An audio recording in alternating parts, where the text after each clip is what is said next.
ناظرین، کتاب دلائل الامامہ صفحہ 259 اور اسبات الہدا جلد 3 صفحہ 75 پر مفضل ابن عمر سے روایت ہے کہ امام جعفر صادق علیہ السلام نے فرمایا کہ حضرت قائم اجل اللہ تعالی فرجہ الشریف کے ساتھ 13 خواتین ہیں۔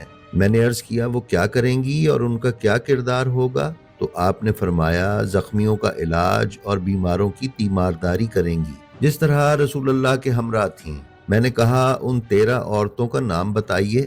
آپ نے فرمایا کنوا دختر رشید ہجری، ام ایمن، حبابہ والبیہ، سمیہ مادر عمار یاسر، زبیدہ ام خالد احمسیہ، ام سعید حنفیہ، سیانہ ماشطہ اور ام خالد جہنیہ۔ ناظرین، یہ 9 خواتین کے نام ہیں، البتہ کتاب منتخب البصائر میں 2 عورتوں کا نام وطیرہ اور احبشیہ بیان ہوا ہے۔ ناظرین، مفضل ابن عمر